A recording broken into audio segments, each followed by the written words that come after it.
times like this, the place for a president to speak to his people is the National Assembly. A joint session of the National Assembly is overdue for the president to address Nigerians and tell us, this is the situation, and I will work with your representatives in parliament to get something going. This is the time to bring an end to the fight between the executive and the legislature. All our leaders now need to work together. The country is at crossroads.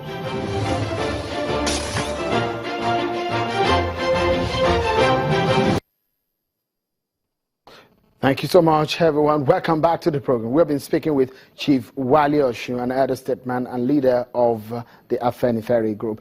Well, if you've been tweeting and telling us what you make of the conversation that we are having, you also can go on Facebook as we are live right now. You can watch and also participate, comment. It's an all-round participation. You can watch and also be part of the conversation. Drop your comments, and we'll be able to take some of your thoughts right here, right now on the program. Of course, if you're mobile right now, you can watch on your mobile. If you are on your PC, you can watch on your personal computer at channelstv.com. Let's continue with the conversation now. How do we get this economy out of recession? The activities of President Muhammadu Buhari, who is currently in the United States attending the 71st United Nations General Assembly meeting with some of its aides right now. Chief Wale Oshun has been talking to us about what we need to be doing. You're talking about open economy, what we need to do right now, what the Buhari government needs to be focusing on. But a lot of people will wonder, just in the past week, we saw President Muhammadu Buhari, he brought together some experts, and some people would say, that's been long overdue. We should have had people sit down in an emergency room thinking every night and day about this economy. Do you think that there is a sense of seriousness within this government? Well, if you ask me, I will say that the first point, in the same way that the President has focused on corruption, he should also have focused on fixing the civil service. Because let's put it this way, the bureaucracy is the most important engine room in fixing any nation, and that is the civil service. And take it or leave it, a nation is not better than a civil service. So what I'm then saying is that what the focus again should be, apart from corruption, is on what kind of civil service, what capacity does the civil service have? Is the civil service ennobled in a way that the Ministry of Finance, the Ministry of Economic Planning, the Budget Office can sit together and evolve an idea for the government? Forget about external consultants and all that, but in-house, who is looking at growth, who is looking at development, who is looking at employment? It is within the civil service. Are they really doing that? So within the civil service. So it was apt then for the government to come up with Change Begins With Me campaign. Now, well, if you are talking of change begins with me now, well, it is a generalized concept. I was focusing on the civil service, the civil service and the economy. Now, for instance, in other developed countries, you take the example of Britain. In an election year, the civil service looks at the two most prominent parties, and they look at their manifesto, their proposals, and push together ideas for each of them, or for the three leading contenders. So whichever emerges to form a government already has a template that can work with the civil service. But you have a civil service that is no longer there in terms of competence, in terms of capability. And it's overbloated also. And it's overbloated, and for quite a length of time has lost confidence in itself. So that is also an important area if you are going to fix this economy. Chief Oshun, some people have said that the president should, immediately after those figures came out from the Bureau of Statistics, should have sacked his economic team, because some people believe that they handled it for several months, but it failed. Do you think so? No, but I don't think so really. But the issue is that even the economic team would have known from day one that what they were handling, forget about the Bureau of Statistics. For how long was the Bureau having such information? Is it just new that you are having this decline, the negative growth in two quarters? Is it just new? Or that the unemployment that are continued, that are sustained in a sustained manner, be increasing over the years? That makes me to believe that, well, if you have unemployment increasing at that level, it means that per capita consumption will be decreasing also at a commensurate level, which is to say an investment. Is it just now that they are knowing that industries are dismantling the equipment and taking them to Ghana? Are you saying the economic team is not doing the right thing? No, they should have spotted it on from day one. Maybe the president didn't get the right set of people, the capable hands to handle the economy.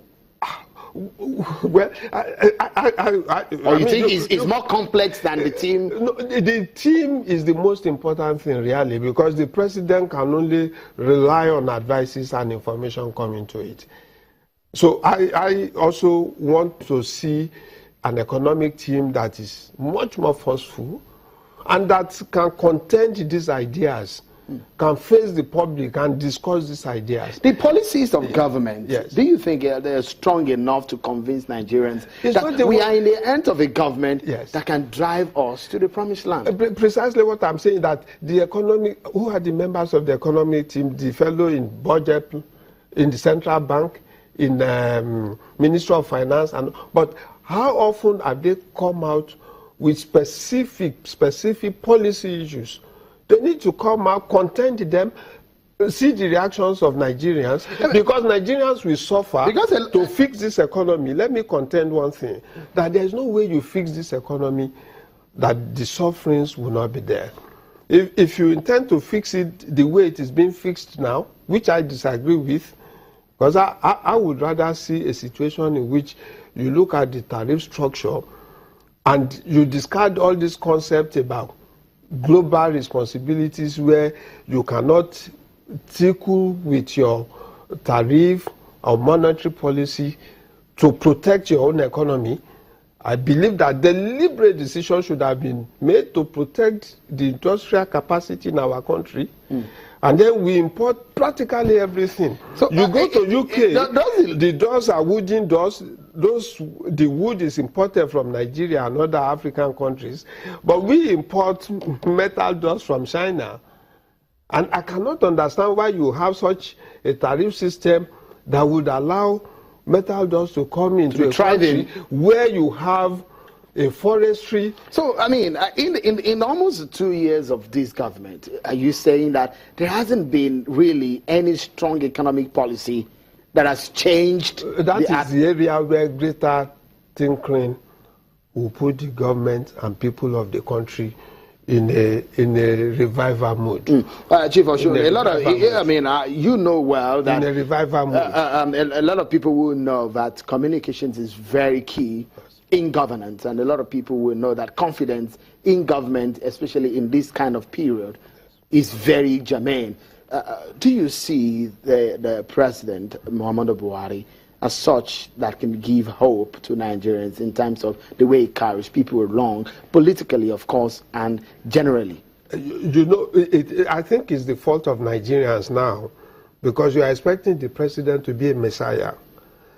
But the president, don't forget, the APC promised, they almost promised everything. No, the president, no. If you look at the APC what I'm saying is this, that the APC promised it is not the president alone that will do that job. But he carried the torch for the party. He carries the torch, but what I'm also saying is that he has competent hands who should be much more forthright and bolder in contending with the issues. I'm talking of the issues now, because they need to come out, tell Nigerians, you are going to go through this hardship, you are going to suffer because we need to fix this economy. So they're not carrying us along, that's what you're saying? Yes, I will say that we are not being told that we have a price to pay.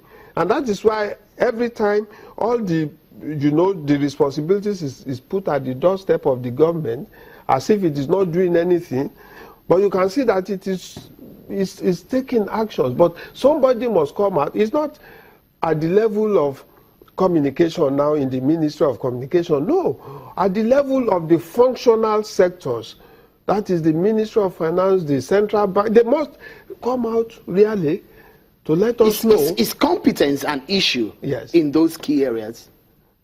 But are you saying that in Nigeria today, in all of those ministries and departments are very capable Nigerians who for one reason or the other may be eclipsed, but the issue is that I would expect the president to challenge all his officers, and of course the ministers should have greater confidence in dealing with the people coming out to challenge the issues.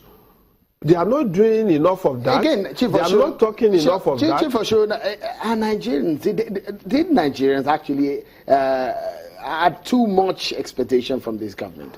Was the expectation too higher than the capacity? No, because they didn't know how bad Nigerians themselves didn't know how bad the situation was. Now, go to Ilupeju and see the industrial estate, the Apapa industrial estate. Have you visited recently? They are all event centers and the churches.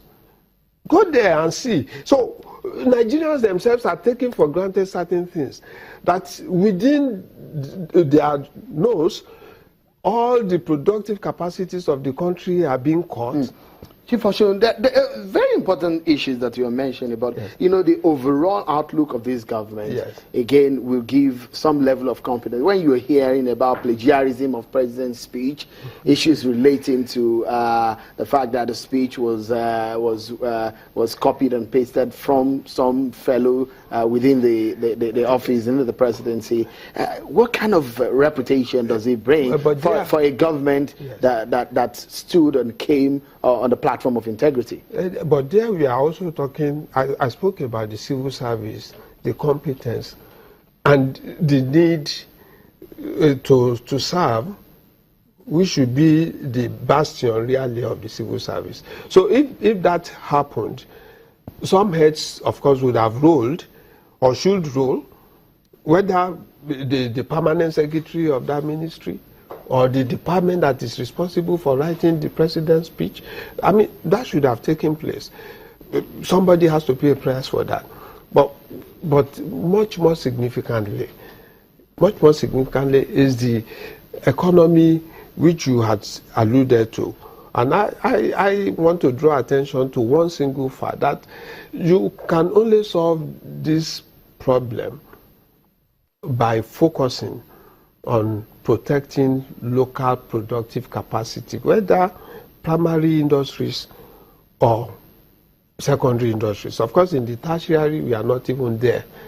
In the IT, we are not there. But if you are talking of primary, every time people talk of agriculture, but the essential thing is not really about agricultural production, because in the north you have year in, year out, tomato is destroyed. But what of primary processing to ensure that the tomato comes up in tomato ketchups and in tomato Chief Oshun, just in a few seconds as we close now. Yes, please. Nigerians are hopeful. Yes. Are their hopes in the right place in the present government?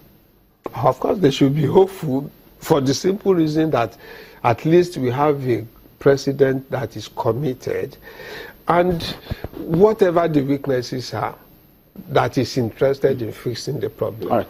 Chief Wale Oshun, elder statesman, leader of Afenifere Renewal Group. Thank you so much for coming on the program. Always a pleasure having you. Well, we take a moment on the program. The National Assembly resumes on Monday, September the 19th. After weeks of our recess, one wonders if the budget padding matter is being swept under the carpet. We'll find out after now. Thank you.